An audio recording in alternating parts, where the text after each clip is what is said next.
Pakistan film industry کے ایک بہت بڑے نام، بہت بڑے آرٹسٹ سے بات کریں گے، اور فلم لاکھوں میں ایک سے انہوں نے اپنے کریئر کی شروعات کی، منفی کرداروں میں انہیں بہت سراہا گیا، اور اس کے بعد انہوں نے بے شمار ایسے کردار کیے جو اپنی مثال آپ ہیں۔ جی مصطفیٰ قریشی صاحب سے ہم کچھ بات کرتے ہیں۔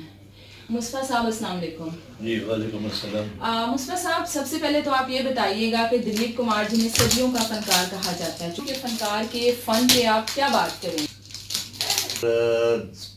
بر صغیر ہی نہیں بلکہ دنیا میں جتنے بھی پرفارمنگ آرٹ کے شخصیات رہی ہیں، ہالی ووڈ ہو، بالی ووڈ ہو یا لالی ووڈ ہو، ان میں دلیپ صاحب کا نام سر فہرست آتا ہے۔ بالکل۔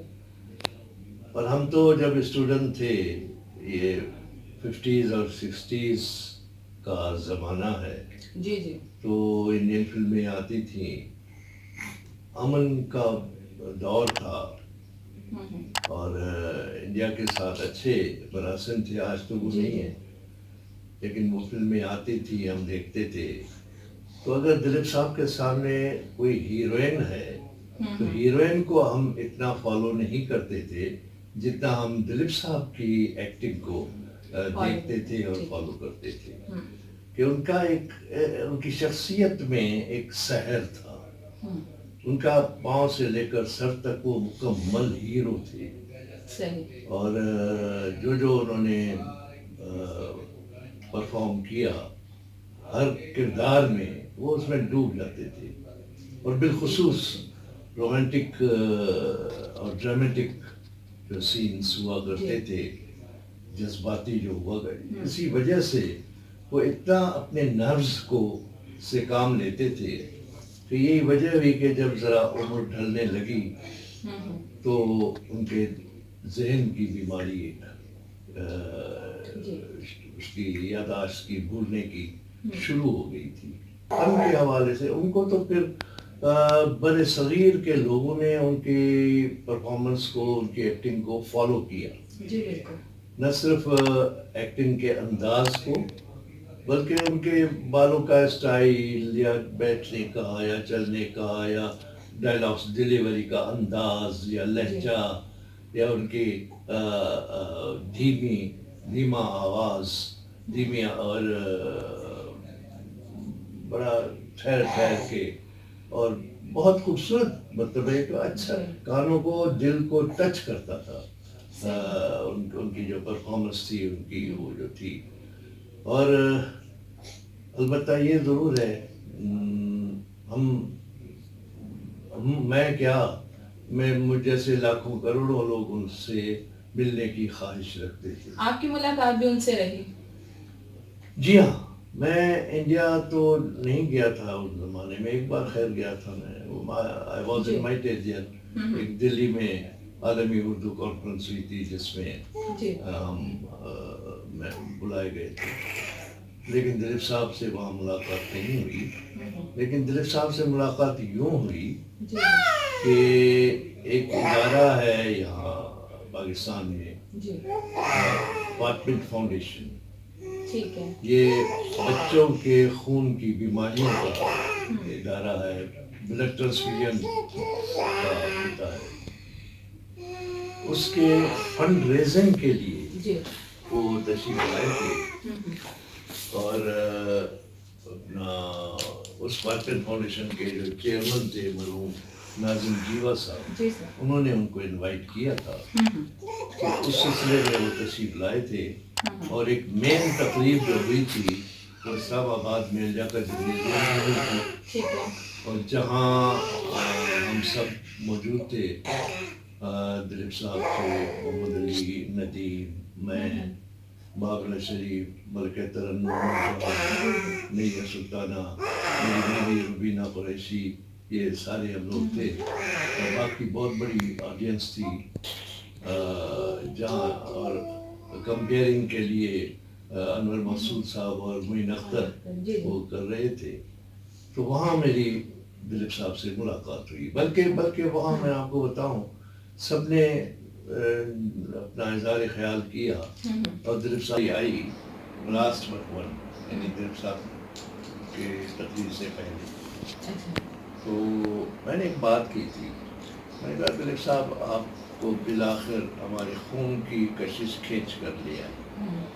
خون کی کشش سے میری مراد کیونکہ وہ بلڈ بچوں کے بلڈ کی بیماریوں ہی کے سلسلے میں فنڈ ریزنگ کے لیے وہ تشریف لائے تھے. اور اس کے علاوہ میں نے ایک بات کی. میں نے کہا دلیپ صاحب آپ نے ایک ایسا ہماری جو کروڑا دلوں کی دھڑکن ہے ملک صغیر کی ملکہ ترنم جہاں اور ملکہ ترنم جہاں بھی تو وہ جب پہلی بار بھارت میں گئی تھی تو ان کا جو تقریب ہوئی تھی بہت بڑی تقریب ہوئی تھی ان کے ریسیپشن کی. تو دلیپ صاحب نے اس میں تقریر کرتے ہوئے ایک فقرہ کہا تھا. میں نے کہا دلیپ صاحب آپ نے وہ فقرہ یہ کہا تھا کہ نور جہاں جی یہ لفظ میں آپ کو بتا رہا ہوں یہ اور ریکارڈ ہے کہ نور جہاں جی جتنے برسوں کے بعد آپ بھارت تشریف لائے ہیں ٹھیک اتنے ہی برس ہم نے آپ کا انتظار کیا. بڑا فکر. لیکن دلیپ صاحب آپ کے لیے میں یہ کہتا ہوں کہ جتنے برسوں کے بعد آپ ہمارے پاس آئے ہیں پاکستان تشریف لائے ہیں ہم نے آپ کا انتظار نہیں کیا. یہ کہہ کر میں نے پاز دیا اور ایک سسپینس کے لیے ہوا کہ میں پتہ نہیں کیا کہنا چاہ رہا ہوں. تو میں نے کہا ہم انتظار اس لیے نہیں کیا کہ انتظار اس کا کیا جاتا ہے جو دور آپ کو ہم نے جب دیکھا جب محسوس کیا یہاں اپنے دل میں محسوس کیا. اس پہ بڑی کلیکشن ہے. بہرحال وہاں اس کے بعد پھر جب اس کے دوسرے دن تو خیر ہم سب وہاں اسلام آباد کے میرٹ ہوٹل میں ٹھہرے ہوئے تھے جو تب اس ہوٹل کا نام ہالیڈے تھا. تو دوسرے دن پروگرام تھا کہ دلیپ صاحب ہی کے سویٹ میں وہ پریزیڈنشل سویٹ میں ٹھہرے ہوئے تھے دلیپ صاحب اور سائرہ بانو دونوں. تو وہاں سارے اکٹھے ہونے تھے.